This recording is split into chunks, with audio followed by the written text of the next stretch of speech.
فی المبادئ الکلامیۃ۔ چلیں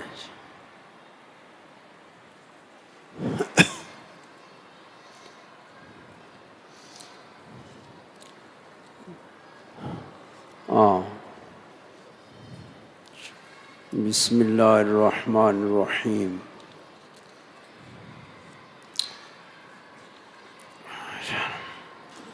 اللہ اکبر۔ عمل مقالۃ الثانیہ، مقالہ اولا، تو کیا فی المبادئ الکلامیہ، المقالۃ الاولی فی المبادئ الکلامیہ ومنہا المنطقیہ۔ یعنی پیچھے ذکر آیا ہے کہ اس کتاب میں کتنے مقالے ہوں گے؟ 3 مقالے ہوں گے، تو اس لیے یہاں معرب باللام کر کے لایا ہے المقالۃ الاولی، المقالۃ الاولی۔ پہلے نکرہ تھا، معرفہ کر کے لایا، یعنی یہ مقالہ اولا ہوئی ہے جس کا ہم نے پیچھے ذکر کیا ہے کہ 3 مقالے ہوں گے۔ یہ مقالہ اولا فی المبادئ الکلامیہ۔ ایک سوال کرتے رہتے ہیں کہ مقالہ اولا تو عین ہے مبادئ کلامیہ کا، مبادئ کلامیہ مقالہ اولا، تو فی داخل کیا ہے، یہ تو ظرفیت کے لیے ہے، اس کا تو پھر ظرفیہ شے، ظرفیہ شے لنفسی لازم آئے گی۔ تو اس کے 2 جواب ہیں۔ پہلا جواب یہ ہے مقالہ اولا کتاب کی جزء، اور کتاب میں 7 احتمال بنتے ہیں، ان میں 3 احتمال صحیح ہوتے ہیں۔ ایک تو الفاظ فقط، یعنی الفاظ موضوعہ فقط، معانی فقط۔ کتاب کس کا نام ہے؟ الفاظ معانی مجموعہ۔ لیکن الفاظ جو ہوں گے وہ الفاظ جو معانی پر دال ہیں، جو معانی ہوں گے تو وہ جن پر الفاظ مخصوص ہے دلالت کرتے ہیں، یہ 7 ذکر ہوتا ہے۔ اور الفاظ اور معانی کا مجموعہ، یہ کتاب میں 3 احتمال، باقی صحیح نہیں ہوتے، یہ صحیح ہوتے ہیں۔ تو مقالہ اولا یہ کتاب کی جز ہے، پھر اس میں بھی یہی احتمال ہوں گے۔ تو المقالہ اولا مثلاً ہم الفاظ لے لیتے، تو پھر مبادئ کلامیہ یہ بھی تو کتاب کی جز ہے، تو یہ جب الفاظ لیں گے تو وہ معانی لیں گے، یہ معانی لیں گے تو ان کو الفاظ بنا لیں گے۔ تو پہلے اس میں کہ المقالہ اولا اس کو معانی لے لو، اور مبادئ کلامیہ اس کو الفاظ لے لو۔ اور معانی کے لیے الفاظ بمنزل ظرف کے ہوتے ہیں، کیوں جو معنی لفظ کے اندر ہوتا ہے، لفظ اس کا احاطہ کرتا ہے اور لفظ سے ہی سمجھ آتا ہے۔ تو گویا معانی مبادئ کلامیہ یہ الفاظ ہیں یہاں، تو پھر ظرف فی ظرفیت کی لگ سکتی ہے۔ دوسرا ہوتا ہے یہ مبادئ کلامیہ، یہاں حذف مضاف ہے، یعنی فی بیان المبادئ الکلامیہ۔ تو بیان جو ہے مبادئ کلامیہ، اس کو ظرف کے ساتھ تشبیہ دی گئی، مبادئ کلامیہ کو ظرف کے ساتھ تشبیہ دی گئی۔ اور ذکر ہے مبادئ کلامیہ کا، تو ظرفیت پر دال ہے فی، اس کی وزن ظرفیت کے لیے اس کو استعارہ کیا ہے یہاں۔ تو فی یعنی شمول عمومی وجہ شبہ ہے، ظرف میں بھی شمول ہوتا ہے کہ مظروف کو شامل ہوتا ہے، وہ مبادئ کلامیہ بھی ان مقالہ اولا پر مشتمل ہے، تو یہ ان کا احاطہ کرتا ہے۔ تو تو بیان یہاں حذف نکالیں گے، فی بیان المبادئ الکلامیہ۔ تو مقالہ اولا کیا ہے؟ بیچ بیان مبادی کلامیہ کے. اور یہ مدرسین اور تدریس اور اس کے ترجمے یہ ہمارے اساتذہ سے وہ لفظ بلفظ ہوتا ہے، پھر طالب علم خود بناتے ہیں اس کو بامحاورہ، اور لوگوں کو سمجھانے کے لیے کلام کو مزید آسان کیا جاتا ہے. تو یہ کہ چونکہ درس ہے تو اس لیے وہی طریقہ، تاکہ تمہیں یہ معلوم ہو کہ اس طرح بھی ترجمہ ہوتا ہے. المقالہ اولا، مقالہ اولا المقالہ اولا بیچ کیا مبادی ہے؟ کلامیہ کے. بیچ بیان مبادی کلامیہ کے. وَمِنْهَا الْمَنْطَقِیہ، تو مبادی موقوف علیہ کو کہیں گے جن پر مطلب ہے ایک شے موقوف ہوتی ہے، اس کی معرفت موقوف ہوتی ہے، تو مبادی موقوف علیہ کو کہتے ہیں. یہ مبادی ہیں کلامیہ، یعنی علم کلام. مبادی بھی مسائل ہیں، لیکن ہیں یہ علم کلام کے مسائل. اور یہاں علم کلام میں جب مسائل ہوتے ہیں تو وہ علم کلام کے مقاصد بنتے ہیں، لیکن اس علم میں مقاصد سے نہیں ہیں، مبادی سے ہیں، موقوف علیہ سے ہیں. اور وَمِنْهَا الْمَنْطَقِیہ، تو مبادی کلامیہ کی طرف ضمیر لوٹائی. مِنْهَا الْمَنْطَقِیہ، بعض ان سے منطقیہ ہیں، یعنی مبادی کلامیہ سے بعض منطقیہ ہے. تو اس سے ادھر ہوا بے منطق تو علیحدہ علم ہے اور علم کلام علیحدہ علم ہے. تو یہ مبادی کلامیہ تو یہاں ذکر کریں گے. تو منطق، مسائل منطقیہ، یہ مبادی کلامیہ کا بعض کیسے ہے؟ اس کا جواب دیا ہے لِأَنَّهُمْ جَعَلُوهُ جُزْءًا مِّنَ الْكَلَامِ. یہ متاخرین و علماء کرام متاخرین انہوں نے منطق کو علم کلام کا جز بنایا ہے. علم کلام کی جز ہے، جز شے کی شے میں داخل ہوتی ہے، علم کلام میں یہ داخل ہے. اور اس میں تفصیل ہے جو کتابوں میں شرح-قید میں لکھا گیا ہے. شرح-قید کی ابتدا میں نبی پاک صلی اللہ علیہ وسلم کا پاک زمانہ، صحابہ کرام حضور کی صحبت اور مجلس کی برکت سے ان کے دل قلوب صاف تھے، کسی قسم کا کوئی شبہ اشکال کوئی نہیں تھا. اگر کوئی مسئلہ ہوتا تھا تو وحی کا دروازہ کھلا تھا. حضور کریم صلی اللہ علیہ وسلم ارشاد فرما دیتے. پھر صحابہ کرام علماء کثیر تھے، مسائل تھوڑے تھے. اگر کبھی گاہے کوئی مسئلہ ہوتا تھا بتانے والے بہت تھے. بعد میں فاسد باطل فرقے پیدا ہوئے، فراق ضالہ، اور انہوں نے اسلام کے عقائد پر اعتراضات کیے. وہ منطقی اور فلسفی صورت میں تھے. تو پھر متاخرین نے وہ اصطلاحات ان کو جو جواب دیے تو منطقی اور فلسفی رنگ میں دیے.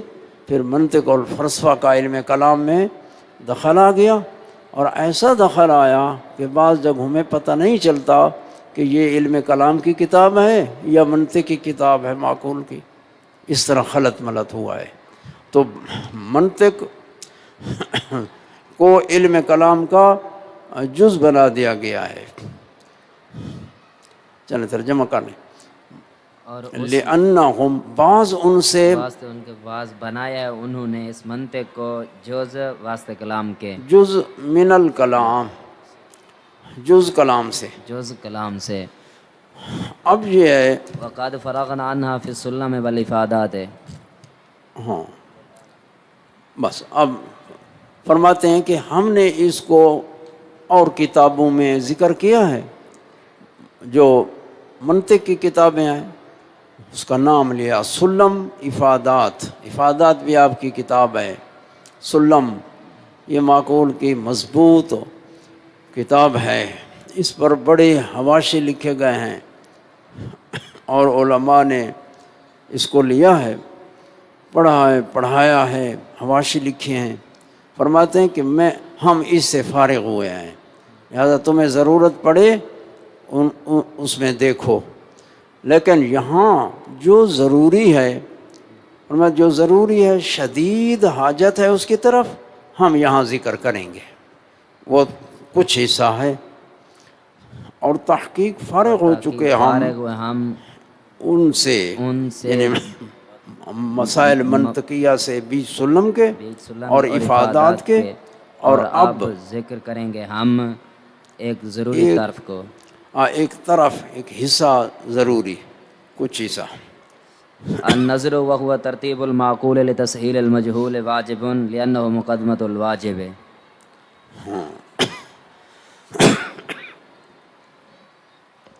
اب پہلا مسئلہ، النظر واجب، یہ قضیہ ہے، النظر واجب، آگے آئے گا، نظر واجب ہے، جو نا نظر کا کیا معنی ہے، یعنی نظر واجب ہے، یہ ایک قضیہ ہے، تو قضیے کا علم تصدیق ہوتا ہے، تو تصدیق تب حاصل ہوتی ہے کہ طرفین کا تصور آ جائے، یعنی موضوع کا بھی تصور، محمول کا تصور، نسبت کا تصور، ان تصورات ثلاثہ جب آ جاتے ہیں تو تصدیق حاصل ہو جاتی ہے۔ اس لیے پہلے النظر، قضیہ النظر واجب ہونا ہے، لیکن یہاں نظر کی تعریف کی ہے، نظر کیا ہوتی ہے؟ ہوا ترتیب المعقول لتحصیل المجہول، یہ ترتیب کا نام ہے، ترتیب چھوٹی کتابوں میں ہو، ترتیب امور معلومہ، اس نے کہا معقول، ترتیب معقول، یعنی کئی چیزیں ہیں ہمیں معلوم ہیں، ہمارے ذہن میں ہیں، اور ان کو ایسی ترتیب دینی کہ ان کی ترتیب کے بعد ایک مجہول حاصل ہو جاتا ہے، اس ترتیب کا نام ہے نظر۔ ترتیب فعل ہے، ترتیب فعل ہے اور معقول کا، لیکن معقول کہا، معلوم نہیں کہا۔ علامہ تفتزانی نے، آپ نے جو تہذیب لکھا اس میں ملاحظۃ المعقول لتحصیل المجہول، وہاں اس نے معقول کا لفظ بولا ہے۔ یہ متقدمین کے نزدیک یہ تعریف ہے، متاخرین جو ہیں وہ یہی تعریف کرتے ہیں، ترتیب امور معلومۃ للتعدی الی مجہول، امور معلومہ، لیکن چونکہ معلومہ کا لفظ ہے، معلوم علم سے مشتق ہے، اور علم کا اطلاق یقین پر آتا ہے، اس لیے انہوں نے معقول کا لفظ لایا۔ یہ منطقی لوگ ہیں، یہ ذرا ذرا بات کو دیکھ کے لفظ کہتے ہیں، اس طرح میں کوئی سوال نہ کرے، ان کے پھر جوابات دیتے ہیں، جوابات ہی نہ دینے پڑیں۔ معقول عام ہے، معقول جو معلومات ہیں وہ یعنی یقینیہ ہوں، ظنیہ ہوں، بس وہ معقول ہے۔ معلومہ کہیں گے تو وہ کہیں گے بے معلوم ہے، تو پھر یقین کو مشتمل ہوں گے، حالانکہ منطق میں جو تصدیق ہے ظن سے شروع ہوتی ہے، تو ظن وہ نکل گیا، حالانکہ وہ بھی تصدیق ہے، ظن سے شروع ہوتی ہے، جانے مرجو جائز ہوتی ہے۔ تو ترتیب معقول، جو معقول کا معنی تو وہی معلوم ہی ہے، ہماری اردو اس کو کیسے بیان کرے گی؟ ہماری اردو کا دائرہ تنگ ہے، معلوم اور معقول، یہ معقول کا لفظ بولا ہے، اس میں وہ امور آ گئے، آگے وہ خواہ تصوری ہوں یا تصدیقی ہوں، جیسے متاخرین نے تعریف کی ترتیب و امور معلومہ، امور معلومہ کہا، امور معلومہ عام ہے کہ وہ امور معلومہ تصورات ہوں یا تصدیقات ہوں، للتعدی الی مجہول، تو مجہول جو ہے یہ دو مجہول دو ہیں، ایک تصور مجہول، دوسرا تصدیق مجہول۔ تو امور معلومہ بھی دو ہو گئے، ایک تصور معلوم، دوسرا تصدیق معلوم۔ ہمیشہ مجہول معلوم سے ہی حاصل ہوتا ہے، معلوم جو دو ہیں تو مجہول بھی دو ہے۔ اور یہ ان کا طریقہ ہے کہ تصدیق ہمیشہ تصدیق سے حاصل ہوتی ہے، تصور سے نہیں ہوتی، اور تصور جو ہے یہ تصور سے حاصل ہوتا ہے، تصدیق سے نہیں ہوتا۔ اس پر دلائل دیتے ہیں۔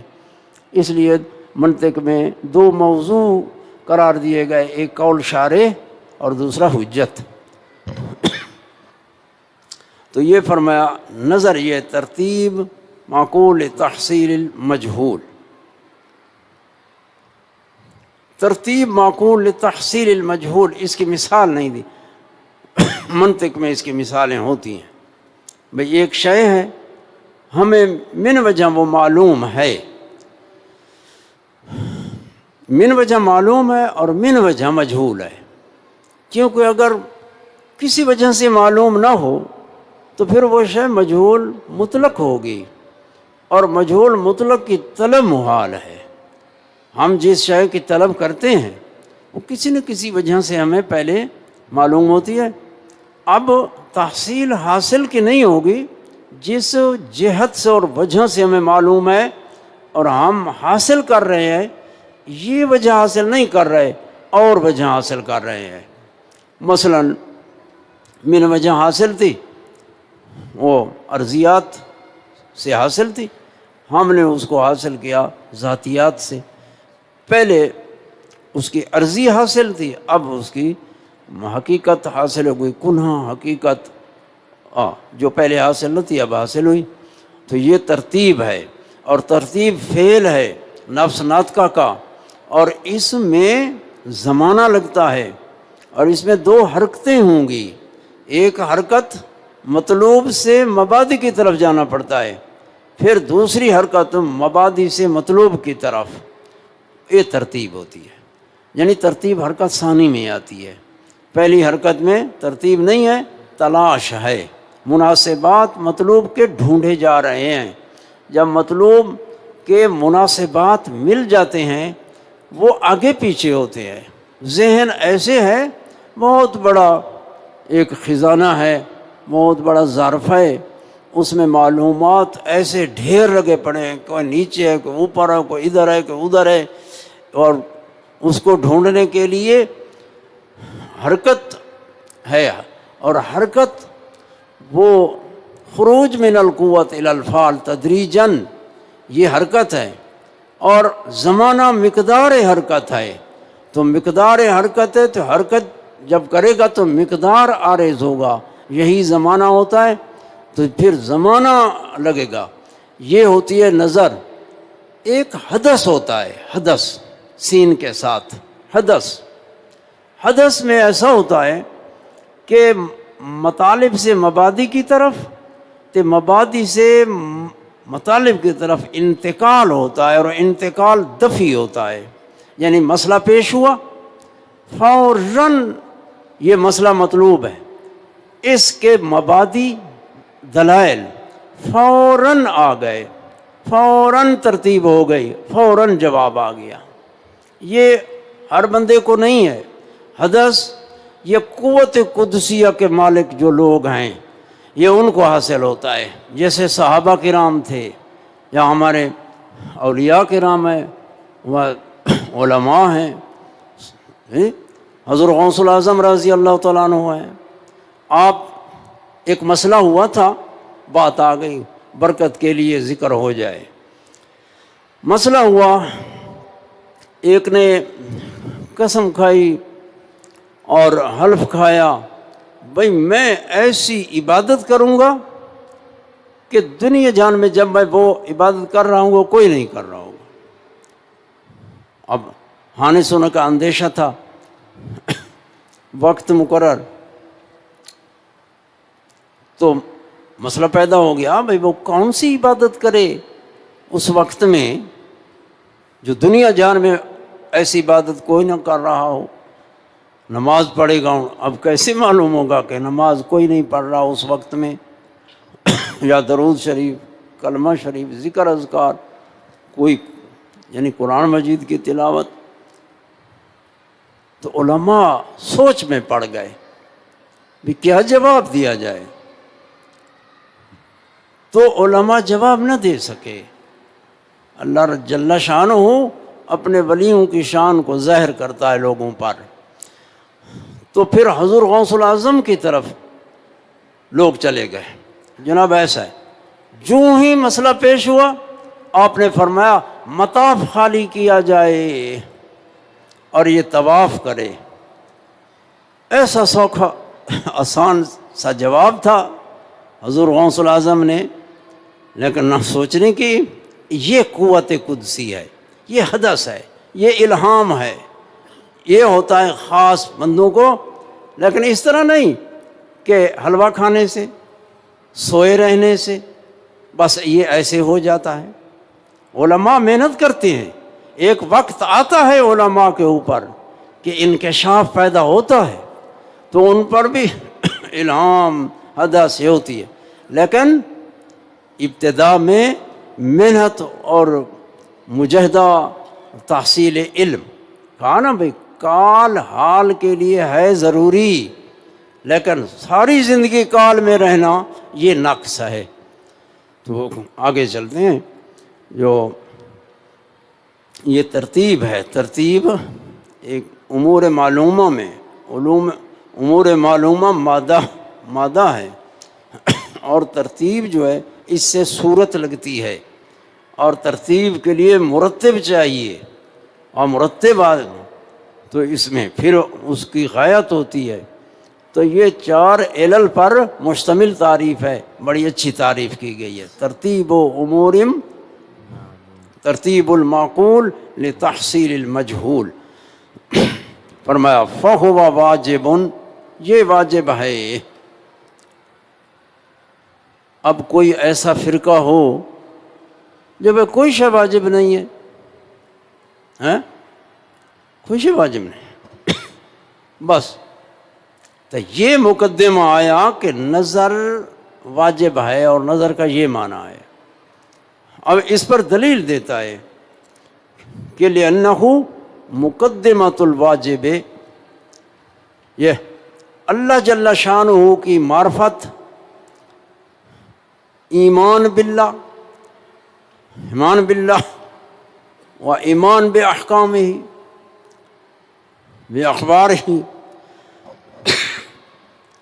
جتنے معتقدات ہیں ہمارے، ایمان واجب ہے. واجب کا لفظ بولے فرض، تو ایمان، اور یہ نظر فکر اس واجب کا مقدمہ ہے، موقوف علیہ ہے. تو واجب کا مقدمہ بھی واجب ہوتا ہے. لِأَنَّهُ مقدمۃ الواجب وَكُلُّ مَا هُوَ شان هذا شانُهُ فَهُوَ واجب. اب دیکھو نماز پڑھتے ہیں ہم، تو نماز کا مقدمہ وضو ہے.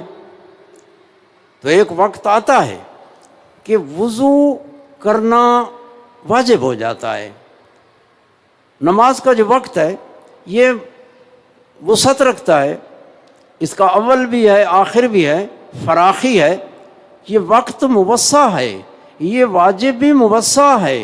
لہذا وقت داخل ہو گیا تو کوئی اپنے کام میں ہے، چلو بھائی وقت ہے، تاخیر کر رہا ہے، تو گناہگار نہیں ہوتا، کیونکہ اس کے لیے فراخی ہے. ہاں جب آخری وقت رہ جاتا ہے، مثلا جس میں صرف مقدار فرض سما جائے، اس سے پہلے، اس وقت سے پہلے مثلا 5 منٹ آخری، اس سے پہلے وضو بھی واجب ہو جاتا ہے. ویسے وضو واجب نہیں ہوتا، لیکن اس وقت کہ اب تاخیر کرے تو جو فرض ہے اس کا مفوت بنے گا، تو وہ واجب اس کی ادا اس کے اوپر موقوف ہے. تو وہ واجب کا مقدمہ ہے، اس لیے وضو بھی واجب ہو جاتا ہے. ایک سوال کرتے ہیں، بھائی وضو کے واجبات بتاؤ. مسواری میں آگے پیچھے کر کے وضو کے واجبات کیا ہیں، وضو کے فرائض تو ہیں، وضو کے سنن بھی ہیں، وضو کے مستحبات بھی ہیں، وضو کے واجبات نہیں ہیں۔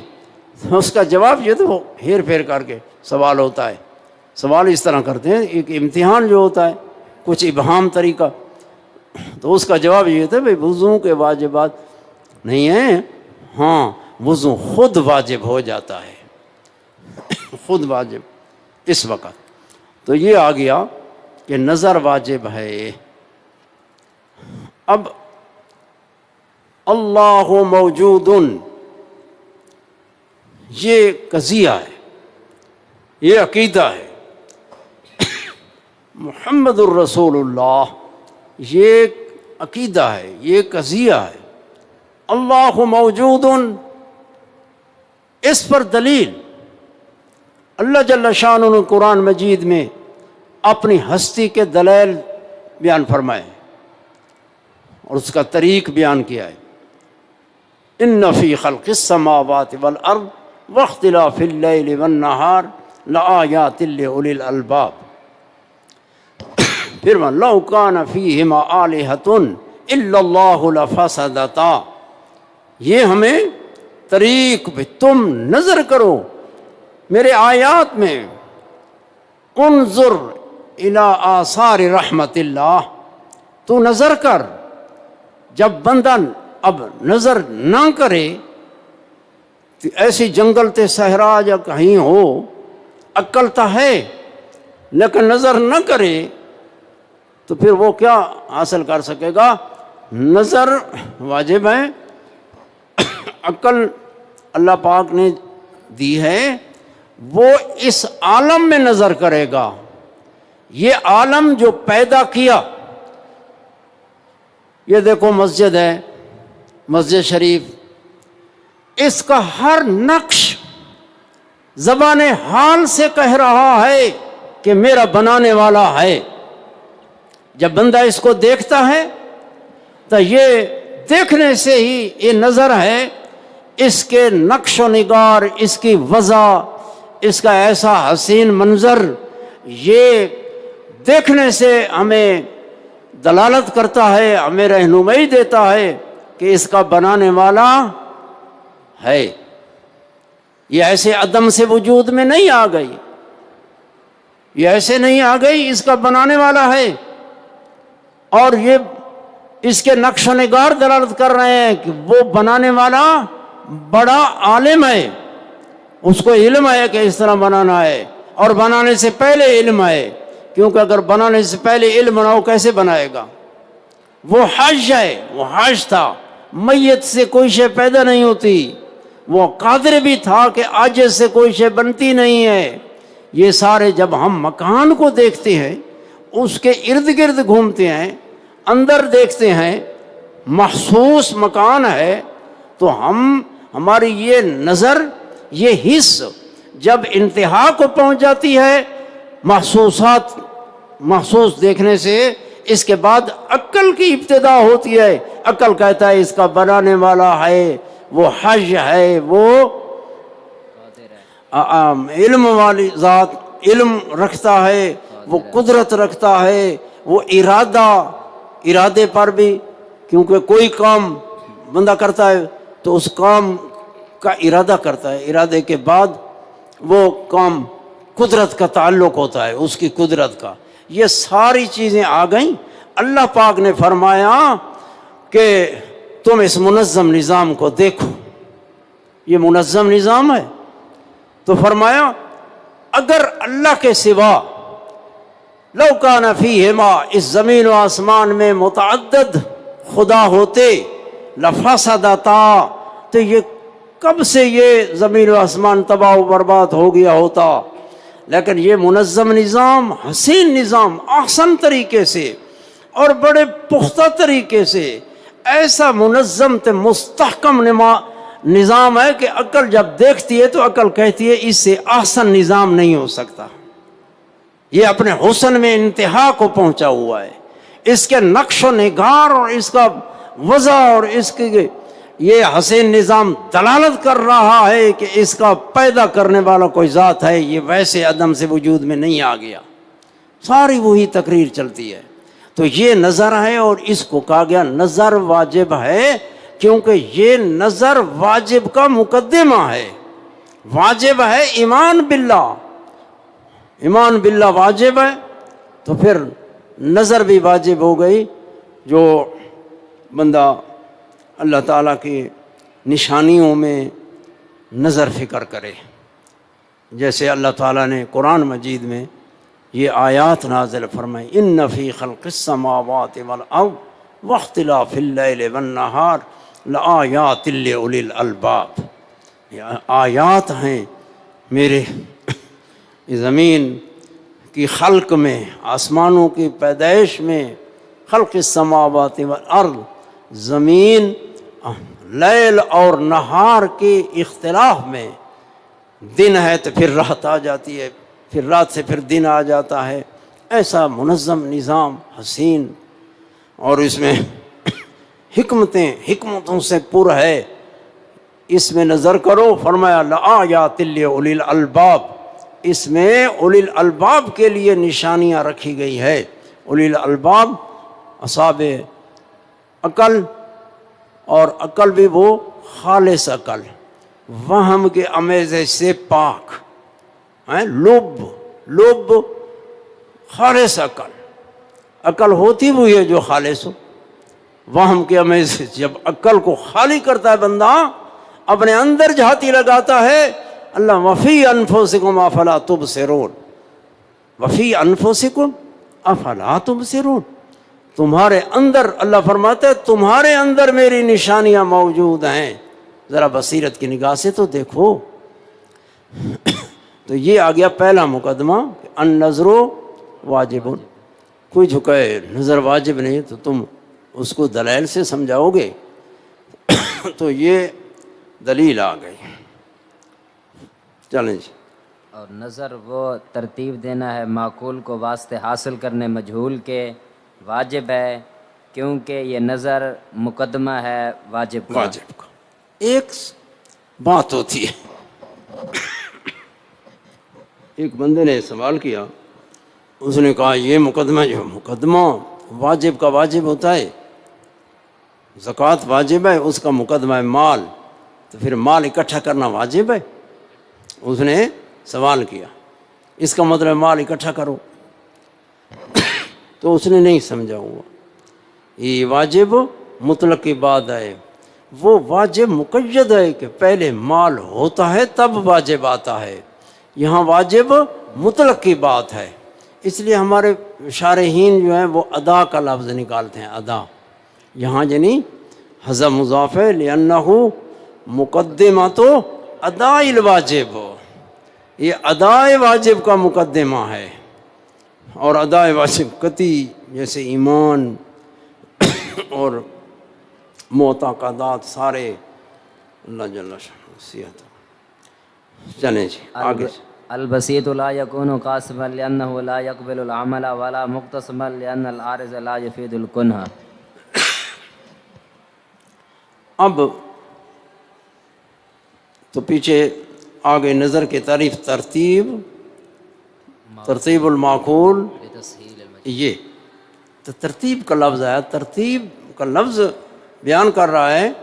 ترتیب ہمیشہ متعدد چیزوں میں ہوتی ہے، شے واحد ہو تو کیا ترتیب ہو، متعدد چیزیں ہوتی ہیں تو ان کو کسی کو پہلے رکھا، کسی کو دوسرے مرتبے میں، اسی طرح آگے پیچھے کر کے وہ ترتیب دیتے ہیں، تو حسین ترتیب ہوتی ہے۔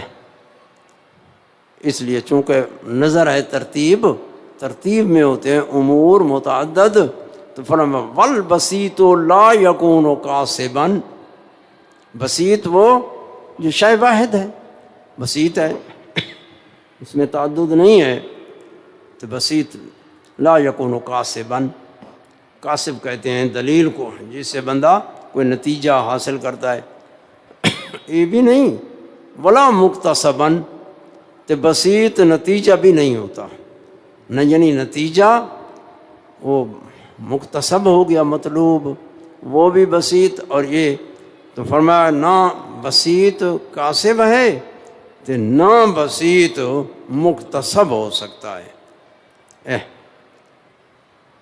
پہلے پر دلیل بھائی کاسب نہیں ہو سکتا بسیط، اس پر ہوئی کہ بسیط کاسب نہیں ہے، کیونکہ بسیط عمل کو قبول نہیں کرتا۔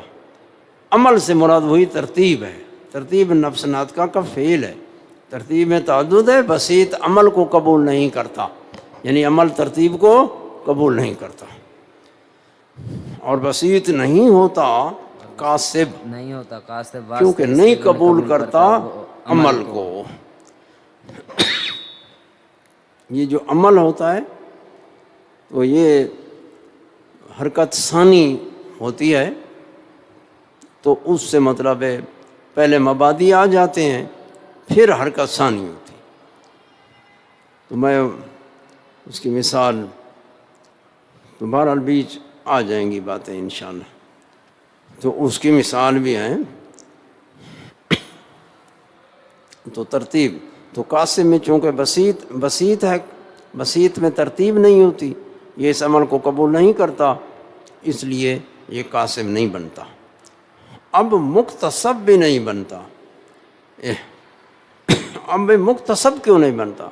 یعنی اس کا کاسب جو ہوگا یا کاسب اس کا کیا ہوگا، وہ بھی بسیط ہوگا، تو وہ ہم پہلے بیان کر چکے ہیں، والبسیط لا یکون کاسبا۔ اور اگر وہ بسیط نہیں ہے بل کاسب اس کا، تو پھر کیا ہوگا، عارض ہوگا، عوارضات ہوں گے، اس کے کاسب عوارضات ہوں گے، یا عوارضات بسیط کی کنہ کا افادہ نہیں کرتے۔ ذاتیات تو ہمیشہ مرکب کے ہوتے ہیں، ذاتیات مرکب کے ہوتے ہیں، یہ بسیط ہے تو بسیط مکتسب بھی نہیں ہو سکتا کہ کاسب اس کا یا بسیط ہوگا تو یا مرکب، تو بسیط بھی نہیں ہو سکتا اور مرکب بھی نہیں ہو سکتا،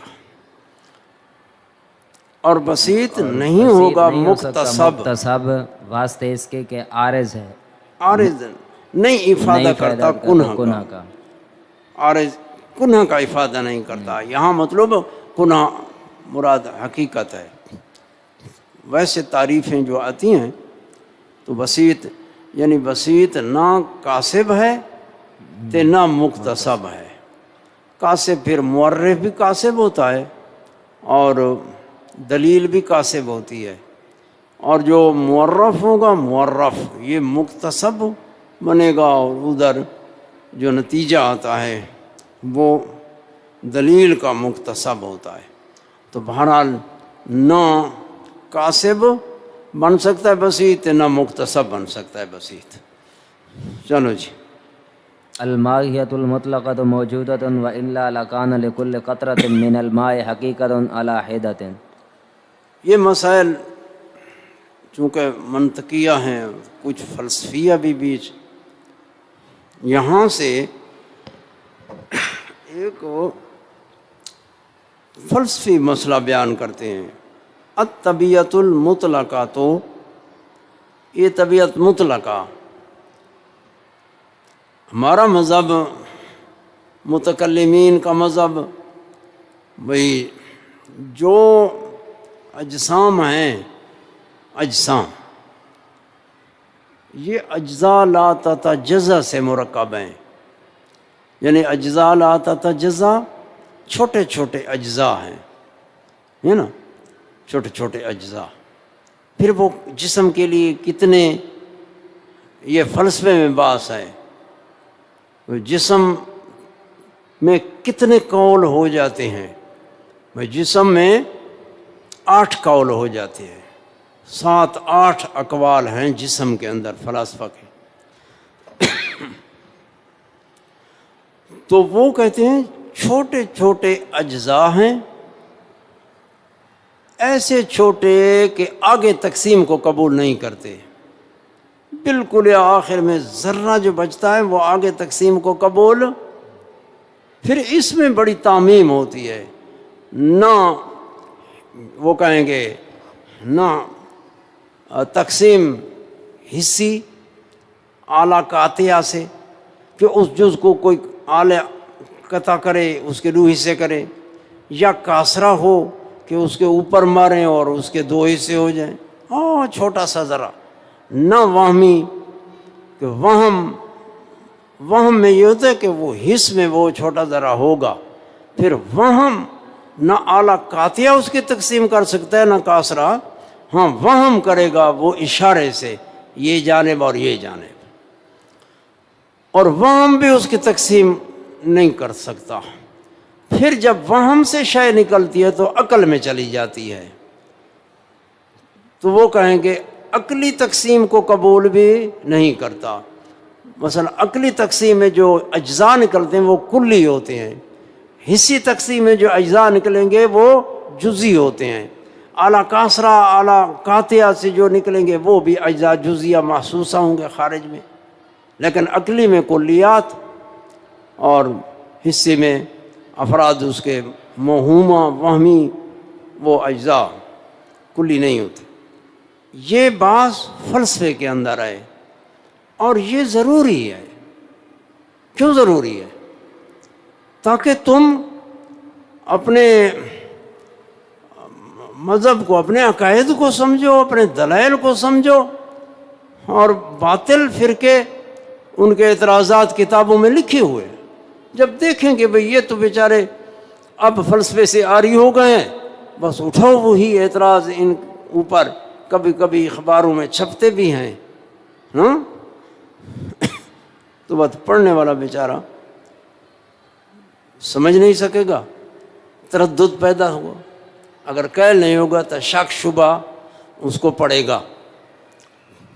تو اس لیے یہ بھی ضروری ہے کہ کچھ حصہ فلسفے کا جتنا ہمارے علم کلام میں اس کی ضرورت ہے حسب ضرورت، وہ یا منطق ہے اس حسب ضرورت اس کا پڑھنا اس لیے ضروری ہے کہ ہمارے علم کلام میں جو مقاصد ہیں ان کا موقوف علیہ بنتے ہیں۔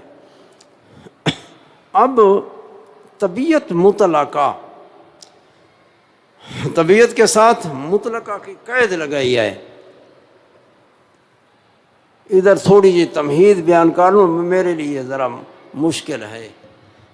مشکلات اس لیے کہ مجھے وہم پڑتا ہے بھائی طالب علم نے پتہ نہیں کوئی فلسفہ پڑھا ہوا ہے، ہندسہ پڑھا ہے نہیں پڑھا، میں بیان کروں یا کیا ہوگا؟ تو کچھ نہ کچھ حصہ ہونا چاہیے۔ ہمیشہ میرے دوستوں، میرے عزیزوں،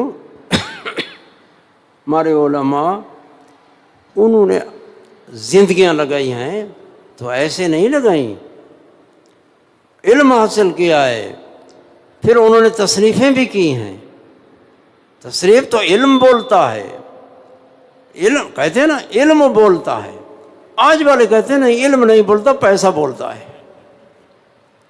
ہاں علم بولتا ہے، علم ہوگا پھر وہ تصنیف آئے گی۔ تو یہ تصنیف میں بھی بڑا فائدہ مند ہے کہ فلسفے کو بھی پڑھنا چاہیے، منطق کو بھی پڑھنا چاہیے۔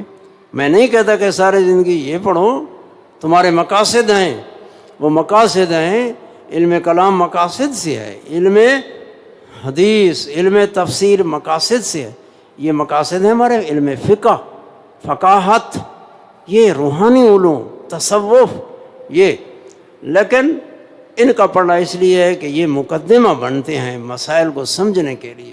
اب ایک مسئلہ آتا ہے، یہ مبادی ہیں، مسئلے کے مبادی، ہماری کتابوں میں مسئلہ آتا ہے بھئی ایک دہ در دہ پانی کا تالاب ہے، دہ در دہ، تو پانی کثیر ہے، دہ در دہ ہے، اس کی ایک جانب نجاست پڑی ہے، پانی کی ایک جانب، تو اس کی دوسری جانب وضو کوئی کرے تو جائز ہے، وضو کرے تو جائز ہے۔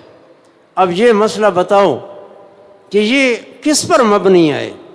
یہ اس پر مبنی ہے کہ ہمارا مذہب ہے کہ ہر جسم جو طول عرض عمق کو قبول کر رہا ہے قابل بعض ثلاثہ ہے، یہ اجزاء لا تتجزا سے مرکب ہے، لہذا جہاں نجاست پڑی ہے وہ اور اجزاء ہیں، جہاں ہم وضو کر رہے ہیں یہ اور اجزاء ہیں۔ لیکن فلاسفہ نے انہوں نے تو یہ کہا ہے کہ یہ جسم ہے متصل، بس ایک جگہ جو نجاست پڑی نا سارا اس میں نجاست سرایت کر چکی ہے، لہذا دوسری جانب یہ معتزلہ فروع میں حنفی تھے اور ہماری کتاب میں ان کے قول بھی آ جاتے ہیں، لیکن ہمارے جو فقہا کرام ہیں وہ نشاندہی کرتے ہیں کہ یہ مسئلہ جو ہے فلسفہ کے یعنی معتزلہ کے اصول پر ہے، وہ ہماری رہنمائی کرتے ہیں، ہمارے اصول پر نہیں ہے، اس لیے ادراک ضروری ہے۔ تو ہمارے نزدیک جز لا یتجزا ثابت ہے، جز لا یتجزا ثابت ہے، جز لا یتجزا ثابت کر کے عالم کا حدوث ثابت کرتے ہیں متکلمین کہ عالم حادث ہے، پہلے نہیں تھا بعد میں وجود میں آیا، جب پہلے نہیں تھا تو بعد میں وجود میں آیا تو پھر موجد محدث، اور محدث کوئی نہیں مگر اللہ واحد لا شریک لہ۔ یہ مسئلہ توحید کا مسئلہ، وجوب الوجود واجب الوجود کا جو اللہ موجود یہ اس پر آتا ہے، لیکن فلاسفہ انہوں نے اتصال ثابت کیا کہ یہ جو عناصر ہیں بسائط بسیط، جیسے مٹی یہ بسیط ہے، ہوا پانی یہ بسیط ہے، بسیط کا معنی ہے کہ مختلفۃ الاجسام سے مرکب نہیں ہے، بس یہ بسیط ہیں، اس کی یہ مطلب نہیں کہ بسیط کا معنی یہ یہاں یہ ہے کہ مختلفۃ الاجسام سے مرکب نہیں ہے۔ پھر اربع عناصر ملتے ہیں، اربع عناصر سے پھر ایک اور شے وجود میں آتی ہے جسم، وہ تو اس کے جو اجزاء ہوتے ہیں وہ اربع عناصر بنتے ہیں، یہ متخالفۃ یہ بسائط عناصر ہوتے ہیں۔ پھر اس کے بعد آگے ارتقائی عمل جاری رہتا ہے، پھر حیولے جو ہے ایک اولا تو پھر ثانیہ تو پھر ثالثہ، اسی طرح اس کی تقسیم بنتی ہے۔ یہ باس اولا میں ہے، وہ کہتے ہیں حیولہ ثابت ہے، لیکن حیولہ جز لا یتجزا، چونکہ حیولہ کی دشمن ہے، جتنے تک کہ جز لا یتجزا کو باطل نہ کریں اتصال ثابت نہیں ہو سکتا۔ وہ اس لیے پہلے جز لا یتجزا کے ابطال پر فصلیں باندھ کے تھے اس کو باطل۔ ہم جو فلسفہ جا کر پڑھاتے ہیں تو فلسفہ کے لیے نہیں پڑھتے، بلکہ ہم فلسفہ کا رد پڑھتے ہیں، اور اس میں یعنی جو ہمارے حواشی علماء کے ہوتے ہیں وہ سوال کریں گے، جیسے ویبزی میں وہ کہے گا لما لا یکونو، یا کہے گا یحتملو، یہ ہماری نظر اس پر ہوتی ہے۔ مذہب متن مشائیہ کا ہے، وہ حیولے کے قائل ہیں، حیولہ ثابت کر کے اتصال ثابت کر کے پھر وہ قدم عالم کو ثابت کرتے ہیں کہ عالم قدیم ہے، حشر جسمانی کا انکار کرتے ہیں، پھر اس پر ان کے عقائد متفرع ہوتے ہیں تا ایک طور ہیں۔ تو علماء نے ایک الطبیعت المطلقۃ موجودۃ فی الخارج، طبیعت مطلقہ خارج میں موجود ہے، طبیعت مطلقہ خارج میں موجود ہے۔ میرے لیے مشکل ہو رہا ہے، یہ وہی ہے طبیعت مطلقہ، یعنی صورت جسمیہ۔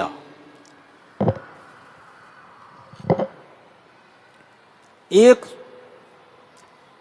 حیولہ ثابت کرتے ہیں، پھر صورت جسمیہ، ان کا تلازم، پھر ایک دوسری صورت بھی انہیں ثابت کرنی پڑتی ہے، وہ ہوتی صورت نوعیہ جس سے وزن ملتی ہے اجسام کو. بھائی زمین تلے کیوں ہے، نیچے کیوں ہے، ہوا پانی اوپر کیوں ہے، ہوا اس کے اوپر کیوں ہے، آگ اوپر، پہلا آسمان. یہ جو وضع ملتی ہے یہ صورت، اس کے لیے صورت نوعی نکالتے ہیں. صورت جسمیہ حیولہ ان کا تلازم، اور پھر صورت نوعی، صورت جسمی، پھر اربع عناصر میں کئی اجسام ہیں جو انفکاک کو قبول کرتے ہیں. جیسے پانی ہے، پانی انفکاک کو قبول کرتا ہے. کئی ایسے اجسام ہیں جو نہیں کرتے، اور جب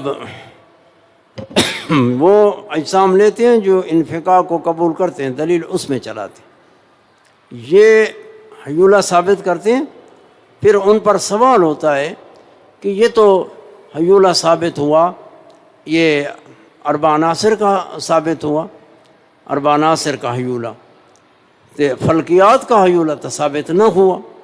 پھر وہ صورت جسمیہ اس کو ماہیت کلی مانتے ہیں، اور ایک ماہیت ہے، ایک طبیعت ہے، ایک طبیعت نوعی ہے، وہ 13 قروں کی ایک ہے.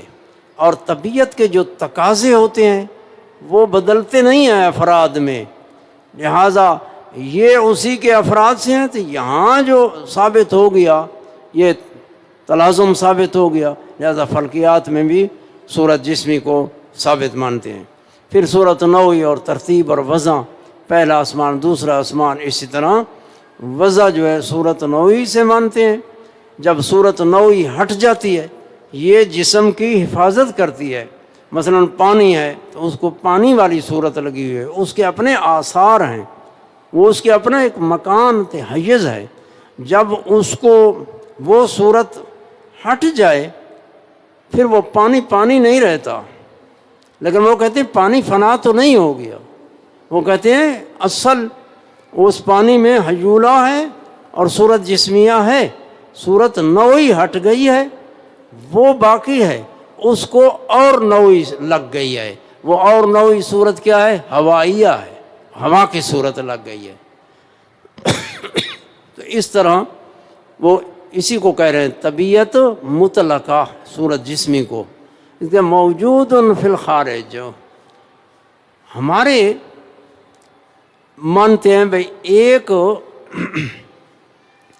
ہے کلی طبی، کلی طبی، اس کا ذکر معقول کتابوں میں آتا ہے کلی طبی موجود ہے یا نہیں.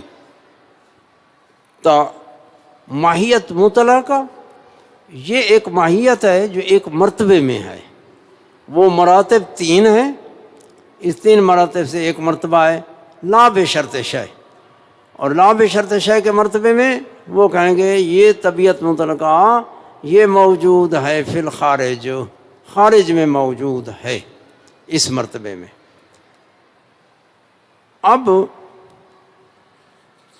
اس پر دلیل دیتے ہیں بھئی اگر طبیعت مطلقہ موجود نہ ہو، اس کے میں ایک معقولی مثال دوں. مثلا تم انسان کے افراد ہو، افراد زید، عمر، بکر، خالد، ولید، تو وہ کہیں گے کہ جو طبیعت ہے مطلقہ وہ اس کا یہ معنی بھی نہیں ہے کہ طبیعت مطلقہ ویسے من حیث و کلی موجود ہے. کلی یعنی افراد کی نظروں اس کو طبیعت کلی کہہ رہے ہیں. بھائی اسے قطع نظر کریں کہ تشخص لگا ہوا ہے، یہ ایک طبیعت کا درجہ ہے، تو وہ ہے تمہاری انسانیت. حیوان ناطق انسان کا نو یہ بھئی آیا افراد کے ضمن میں ہے یا نہیں ہے؟ تو انہوں نے کہا افراد کے ضمن میں ہے. اگر افراد کے ضمن میں نہ ہو تو خارج میں پھر تشخصات ہوں گے، افراد نہیں ہوں گے. تشخص جو لگتا ہے تو معروض عارض ہوتا ہے تو اس کا معروض بھی ساتھ ہوتا ہے. تو انسانیت ایک طبیعت ہے، ایک معنی ہے طبیعت، اس کو ایک صورت لگی ہوئی ہے، زید کی صورت، تو ایک فرد بن گیا انسان کا، عمر کی صورت دوسرا فرد بن گیا، تو یہ ان کو تشخصات لگے ہوئے ہیں، تو تشخص کا جو معروض ہے وہ طبیعت کلی ہوتی ہے، یہ طبیعت کلی خارج میں موجود ہے، ورنہ اگر یہ طبیعت کلی نہ ہو تو خارج میں پھر افراد یہ محض تشخصات ہوں گے، ان کا معروض نہیں ہوگا۔ اور یہ جیسے تمہارے ذہن پر بوجھ پڑے گا، خارج میں ہم کہتے ہیں انسان حیوان ناطق ہو، حیوان ناطق کہ یہ جو دو ہیں حیوان ناطق، ہمارا جو جسم ہے تے بدن ہے یہ کیا آدھا حیوان ہے تے آدھا ناطق ہے، پھر بنا دیا گیا اس طرح، یعنی معنی یہ ہوتا ہے کہ حیوان ناطق ہمارا ایک جو وجود خارجی ہے اس میں مادہ صورت ہے، یہ وجود خارجی اجزاء خارجی ہیں مادہ صورت، اور جو ذہن میں اجزاء ذہنیہ ہوتے ہیں وہ حیوان ناطق ہوتا ہے، یہ اجزاء ذہنیہ خارج میں ایک تلازم ہوتا ہے، جس کو ہم حیوان کہہ رہے ہیں خارج میں وہ مادہ ہے بشرط لا کے مرتبے میں، اور جس کو ہم کہہ رہے ہیں بھئی یہ فصل ہے، مثلا ناطق فصل ہے، خارج میں یہ صورت جسمیہ اس کو بولتے ہیں، خارج میں انسان سے حیوانیت کے آثار بھی منتزع ہو رہے ہیں، ناطقیت کے آثار بھی منتزع ہو رہے ہیں، اس سے پتہ چلتا ہے کہ انسان کے اندر یہ دو چیزیں ہیں، ایک حیوان اور وہ جوہر جسم نامی حساس متحرک بالارادہ، یہ حیوان کا معنی ہے، جوہر قائم بذاتی، جسم قابل با ثلاثہ، حساس متحرک بالارادہ، یہ اور ناطقیت ہے کہ انسان ہی ہے جو مدرک کلیات والجزیات ہے، تو یہ خارج میں انہوں نے فرمایا موجود ہے، اس کو صورت جسمی کہتے ہیں۔ اب اس پر دلیل وَإِلَّا تو کہتے ہیں اگر صورت جسمیہ طبیعت مطلقہ خارج میں موجود نہ ہو، خارج میں تو پھر ہر قطرہ پانی کا علیحدہ حقیقت ہوگی، اس کی علیحدہ حقیقت ہے، اس کی علیحدہ حقیقت ہے، یہ حقائق متبینہ ہوں گے۔ جب حقائق تو کیا حرج ہے حقائق متبینہ ہوں تو یہ کہتے ہیں پھر تماثل جواہر، یہ ہوگا کہ تماثل جواہر یہ ثابت ہے، تماثل جواہر ثابت ہے، لہذا حقیقت علیحدہ علیحدہ نہیں ہو سکتی۔ پانی جس کو ہم کہہ رہے ہیں، گلاس میں بھی پانی ہے، سمندر ہے بھی پانی ہے، قطرہ ہے بھی پانی ہے، اسم بھی ایک بول رہے ہیں، جس طرح اسم ایک بول رہے ہیں اسی طرح اس کی حقیقت بھی ایک ہے۔ اگر ماہیت مطلقہ موجود نہ ہو ان اشخاص میں تو پھر یہ لازم ہے کہ علیحدہ علیحدہ متبینہ ہیں، اور یہ ثابت ہو چکا ہے کہ جواہر تماثل جواہر ثابت ہے۔ تماثل جواہر کا معنی یہ ہے کہ بھئی ان کی جتنے جواہر ہیں، جوہر کے جمع ہے، یہ قائم بذات ہی امور ہیں، اللہ جوہر سے پاک ہے، جو موجود ما سوی اللہ جواہر ہیں ایک آراز ہیں، جن کہتے ہیں العالم هو اعیان و آراز، اعیان جواہر ہیں اور آراز ہیں جو قائم بالغیر ہیں۔ یہ جواہر تو یہ جواہر جو ہے ان کی ماہیت حقیقت ایک ہے، یہ علیحدہ علیحدہ حقیقت نہیں رکھتے، ہاں صرف یہ ہے کہ تشخصات سے تعدد آیا ہے، حقیقت ایک ہے، تشخصات سے تعدد آ گیا، تشخصات کو ہٹا دو تو پیچھے، جیسے مثلا تمہارے تشخصات زید عمر بکر، اگر تشخصات سے قطع نظر کریں تو پیچھے تم ایک شے میں سارے متحد ہوگے، وہ ہے انسان۔ تو یہ تماثل جواہر۔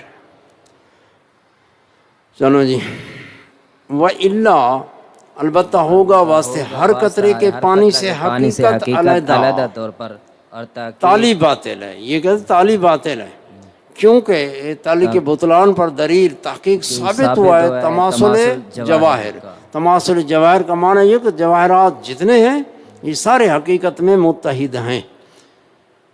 وفیہ ما فیہ، جتنے تک ہم نے اس چیز کو دیکھا وفیہ ما فیہ، تماثل جواہر دلیل دیا بھائی حقیقت ایک ہے،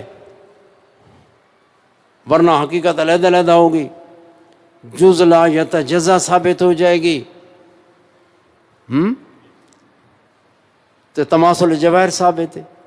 یہ کہتا ہے فیہ ما فیہ، یعنی اس میں خود ایک اعتراض ہے جو اس کے اندر ہے، خارج سے نہیں ہو رہا، اسی کے بیچ ہے. وہ کیا ہے؟ یعنی تماثل جواہر، یہ دو وجہ سے سوال ہے. ایک تماثل جواہر، تو ہم تماثل جواہر کو تسلیم نہیں کرتے. اب تم کیا کہو گے کہ پھر ایک ماہیت میں اشتراک نہیں ہے. تشخصات جو لگے ہوئے ہیں، تو نے کہا تماثل جواہر اشتراک فی الماہیت ضروری نہیں، اشتراک فی الوصف ہو یہ بھی کافی ہے. اس کے اوصاف میں سے اوصاف ارضیات ہیں، ارضیات میں اشتراک ہو تو یہ بھی اتحاد کے لیے کافی ہے. حقیقت علیحدہ علیحدہ ہو، حقیقت علیحدہ علیحدہ ہو، کسی عوارضات جو ہیں تو اوصاف اخص وصف میں اشتراک ہو، کیوں نہیں جائز؟ تو جب یہ بات ہوگی تو پھر ماہیت مطلقہ موجود فی الخارج، وہ صورت جسمیہ اور اتحاد فی الحقیقت افراد جواہر میں یہ ثابت نہیں ہوگا. عوارض میں اشتراک ہے، اور بیچ اس کے وہ شے ہے جو بیچ اس کے ہے. اور دوسرا کہ بھئی اگر یہ کریں بھئی ماہیت موجود فی الخارج ہے، یہ موقوف ہو جائے گا تماثل جواہر پر. تماثل جواہر تو پہلے تماثل جواہر ثابت ہو، پھر ماہیت مطلقہ کا موجود فی الخارج ہونا ثابت ہوگا. تماثل جواہر کیوں ہے؟ یعنی تماثل جواہر اس لیے ہے کہ ماہیت مطلقہ خارج میں موجود ہے. تو پھر یہ اسی کو دور کہتے ہیں کہ ایک شے دوسری شے پر موقوف ہے تو دوسری پھر اس پہلی پر موقوف ہے. تو یہ دور لازم آئے گا. تو دور سے کوئی شے ثابت نہیں ہوتی، یا تقدم شعر نفسی، یہ باطل ہے. اور بیچ اس کے وہ شے ہے جو بیچ اس کے ہے. اس لیے کہا چلو اقول على طور الحکمت لأنه لو كان الجزء حقا فليكن قائمة كل ضلع منها جزءان فالوتر لا يكون ثلاثة بالحمارية ولا اثنين بالعروس بل بينهما فبتر. چلو جی، اب یہ علامہ ہے، تو علامہ کہتا ہے کہ ہم اجنے تماثل جواہر فی ما فی ہو گیا نا، تو اس کے اس بات کے لیے بھئی تماثل جواہر کو ہم حکماء کے طریقے پر، حکمت کے طریقے، یہ ایک ہے علماء متکلمین کا طریق، وہ تو جز لا یتجزا کے قائل ہیں. یہ حکماء کے طور پر بھی ہم ثابت کر سکتے ہیں. مطلب یہ نہیں ہے کہ حکماء کے مذہب کا اس بات ہو رہا ہے، یہ محققین علماء ہیں، یہ ان کے طریقے کو بیان کرتے ہیں. تو مطلب یہ ہوتا ہے بھئی تم اس کو سمجھو اس میں کتنا سکم ہے، یہ تمہارے لیے، اور ان کی یہ دلیل ہے. محققین اس تحقیق کے درپے ہوتے ہیں، جو دلیلیں ان کی ہوتی ہیں اس کو ذکر کریں گے، پھر ان کے اندر جو سکم ہوتا ہے اس کا ذکر کرتے ہیں. اسی طرح علماء محققین کا طریقہ ہے. یہ نہیں ہے کہ بھئی ہم سنتے نہیں ہیں، وہ سنیں گے، ذکر کریں گے، سمجھائیں گے، ان کو اپنی طرح بلائیں گے. اقولو بھئی اتحاد جواہر میں اتحاد فی الحقیقت ہے، لیکن طرز حکمت کے طریقے پر، حکماء کے مذہب پر، وہ اس طرح بھئی اگر جزء لو کان الجزء حقا، یہ ایک دعویٰ ہے بھئی جزء لا یتجزا باطل ہے، حکماء کا طریقہ ہے، حکماء جزء لا یتجزا کو باطل کہتے ہیں، لیکن پہلے بھی یاد ہے کئی چیزیں رہ جاتی ہیں، بعد میں پھر موقع ہی نہیں ہوتا۔ قرآن مجید میں اے مسلمان آدمی جو ہے نا، ایک ہے ہم نے ان کے ساتھ کلام کرنی ہے جو مسلمان غیر مسلم لوگ ہیں، ان کے ساتھ ہم کلام دلائل عقلیہ سے کریں گے۔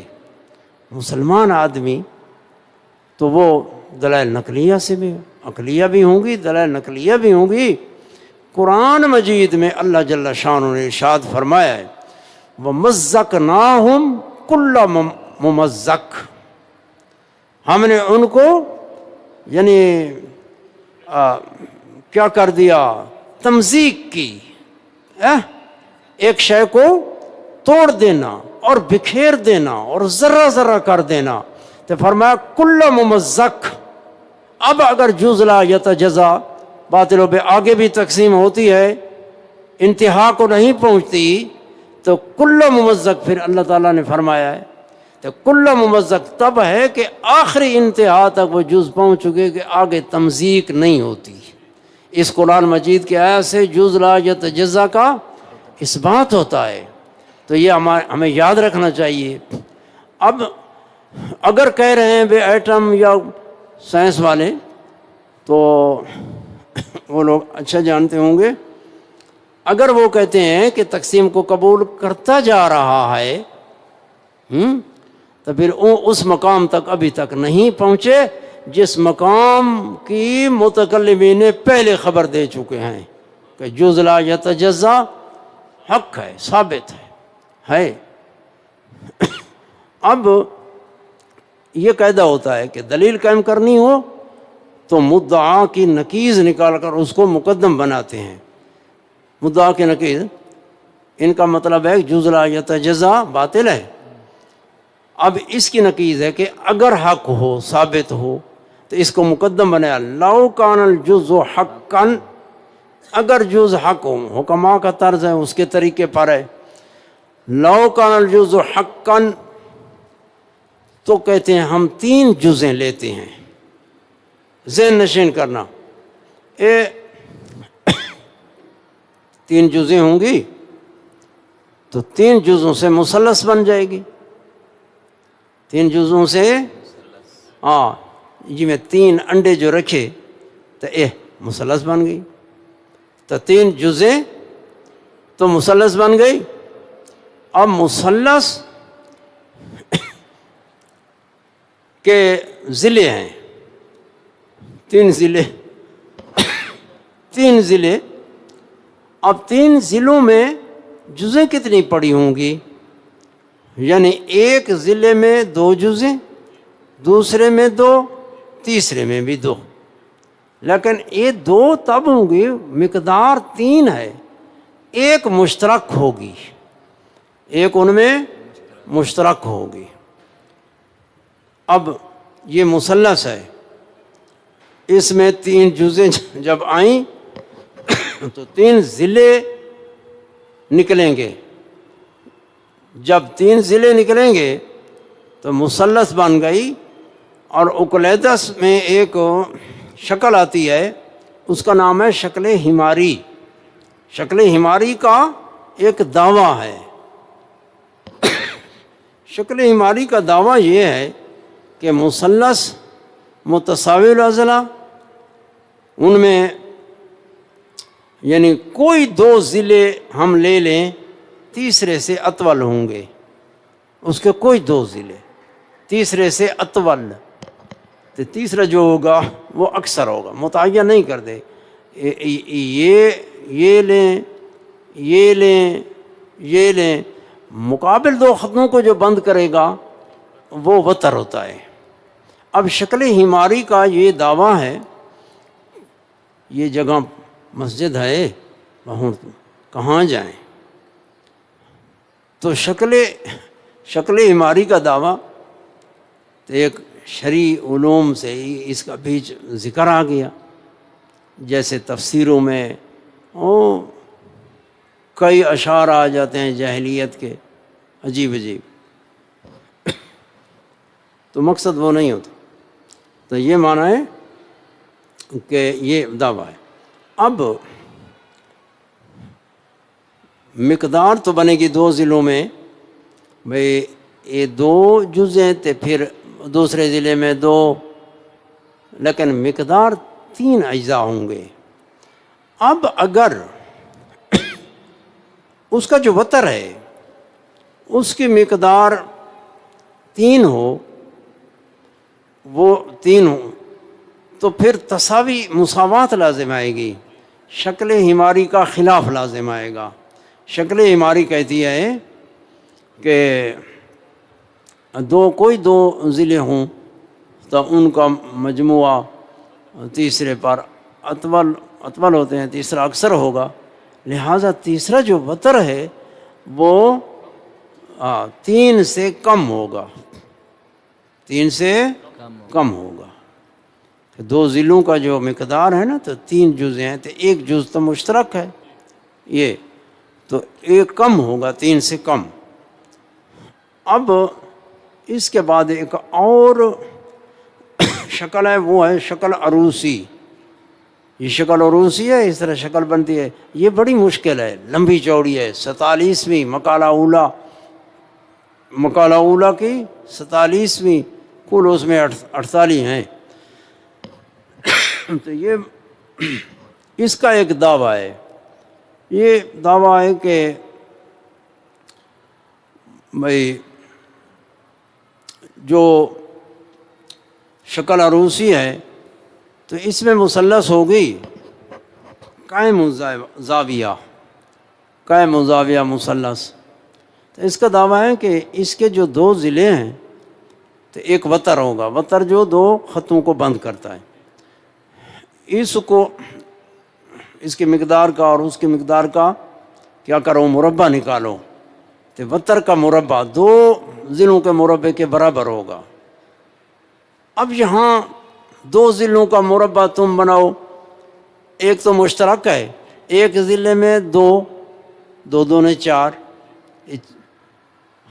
عدد کو نفس میں ضرب 2 حاصل ضرب مربع ہے، پھر دوسرے ضلع میں 2، ایک تو مشترک ہے، یہ 4۔ اب اگر یہ بھی جو وتر ہے اس میں 2 ہیں، ایک مشترک ہے اس میں بھی 2 ہیں، مقدار جو اجزاء کی ہے وہ بن جائیں گی 4۔ اب یہ 4 جو ہے یہ شکل عروسی کے خلاف لازم ہوگا۔ شکل عروسی کہتی ہے کہ اس کا مربع 2 ضلعوں کے مربع کے برابر ہوتا ہے، تو معلوم ہوگا کہ 2 جزوں سے زائد ہے، 2 جزوں سے اس کا وتر زائد ہے۔ شکل ہماری نے کہا 3 سے کم ہے، 3 نہیں ہو سکتے، ورنہ ایک وتر ایک ضلع 2 ضلعوں کے برابر ہو جائے گا۔ تو بات یہ ہوگا کہ وہ جز یعنی وتر وہ 3 سے 2 سے یہ جو ہماری کا آیا، ہاں یعنی 3 سے کم، تو اس میں ہے کہ 2 سے زائد، تو 3 سے کم تو 2 سے زائد، جب یہ ہوگا تو تجزی لازم آ جائے گی۔ تو فرض کیا تھا جز لا یتجزا، تو لازم آئی تجزی۔ یہ انہوں نے دلیل اس طرح چلائی۔ تو ہمارے نزدیک یہ ہے کہ بھئی جز لا یتجزا ثابت ہے، جتنے تک تم جز کو باطل نہ کرو نا اتنے تک اتصال ثابت نہیں ہوتا۔ تو اتصال تب ثابت ہوگا کہ پہلے جز لا یتجزا باطل کرو۔ جز لا یتجزا تم باطل کر رہے ہو مثلث سے، دائرے سے، اے مثلث دائرہ، تو ہمارے نزدیک مثلث دائرہ نہیں ہے، نہیں بنتے، یہ حصی مثلث دائرہ۔ لیکن نفس الامر میں واقع میں چونکہ اجزاء لا تتجزا ہوتے ہیں تو فرجے پڑتے ہیں، فرجے آتے ہیں اس میں، تو دائرہ بھی نہیں بنتا، مثلث بھی نہیں بنتی۔ جب مثلث دائرہ بنتا ہی نہیں ہے تو جز لا یتجزا کیسے باطل ہوگی؟ یہ ایک جگہ پر آتا ہے بھی ان کی جو دلیلیں ہیں یہ مثلث اور دائرے پر موقوف ہیں، اتصال ثابت ہوگا تو مثلث آئے گی، دائرہ آئے گا۔ اگر مثلث جز لا یتجزا ہو تو دائرے میں وہ فرجے پڑتے ہیں، مثلث میں بھی فرجے پڑیں گے، وہ صحیح نہیں بنتی، ٹیڑھی بنے گی۔ یہ ہے۔ اب ایک اور مسئلہ وہ یہ ہے کہ علم کے انوار ہوتے ہیں، علم کے انوار مثلا نصارہ تثلیث کے قائل ہوئے ہیں، تثلیث کے، ہم علم ہندسہ سے ان کی تثلیث کو باطل کرتے ہیں۔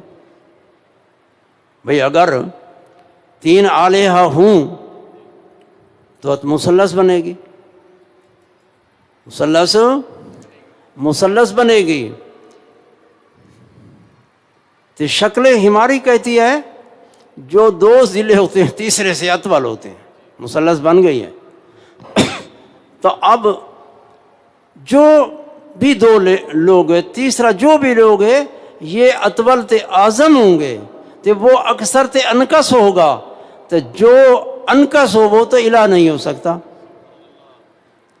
تو لہذا تثلیث باطل ہو گئی۔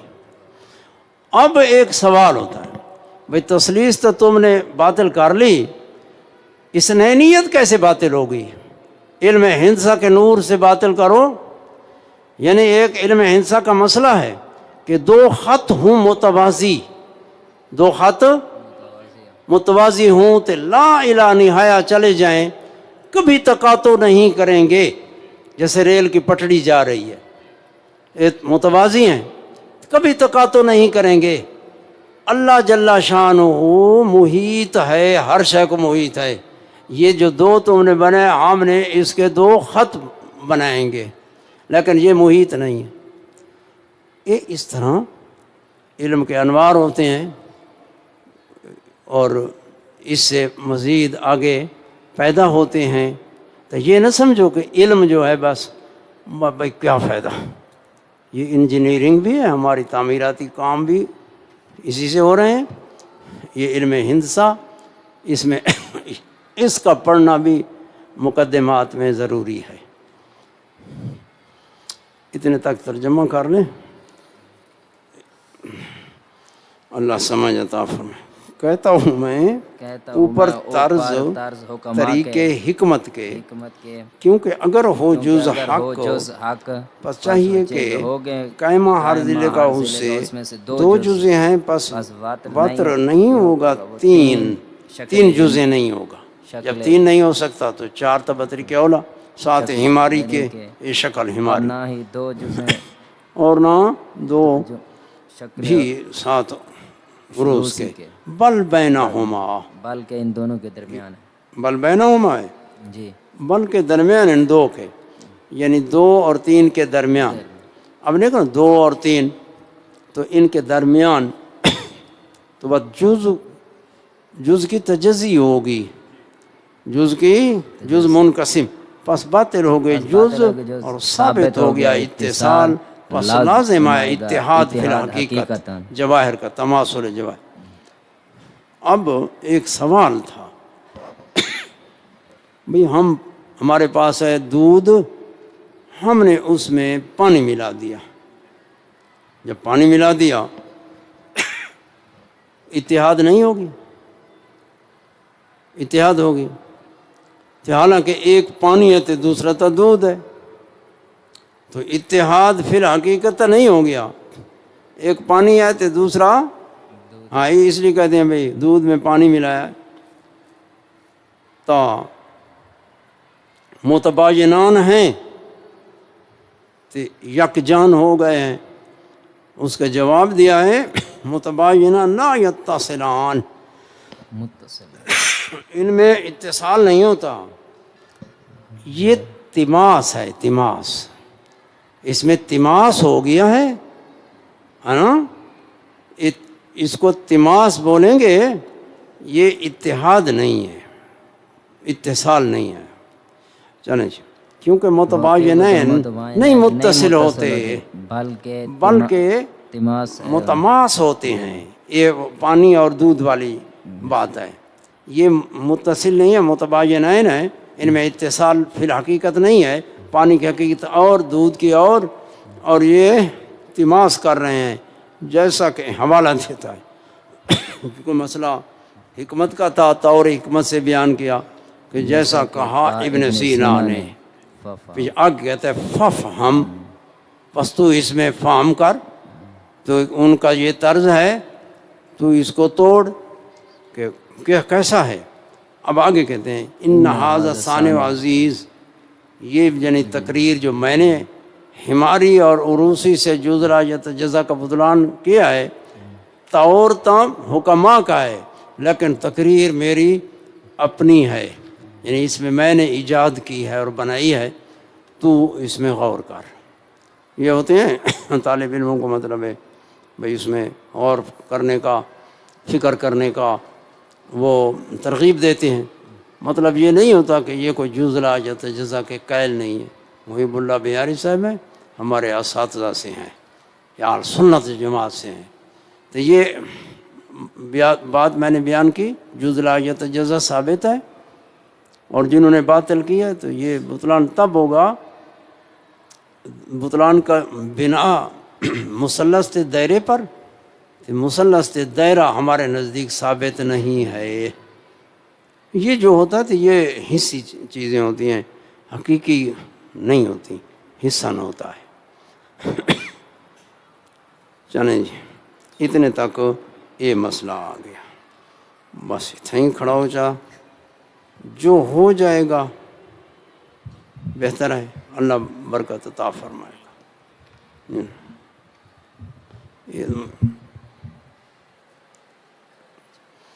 الحمد للہ رب العالمین والعاقبۃ للمتقین والصلاة والسلام علی رسولہ محمد وآلہ وصحابہ وأہل بیتہ اجمعین. اللہم انا نسألک علما نافعا وعملا متقبلا ورزقا طیبا شفاء من کل داء. ربنا آتنا فی الدنیا حسنة وفی الآخرة حسنة وقنا عذاب النار. ربنا اغفر لنا ولوالدینا ولاساتذتنا ولمشائخنا ولاصحاب سلاسلنا ولاصحاب اسنادنا ولجميع المؤمنين والمؤمنات والمسلمين والمسلمات الأحياء منهم والأموات برحمتك يا أرحم الراحمين.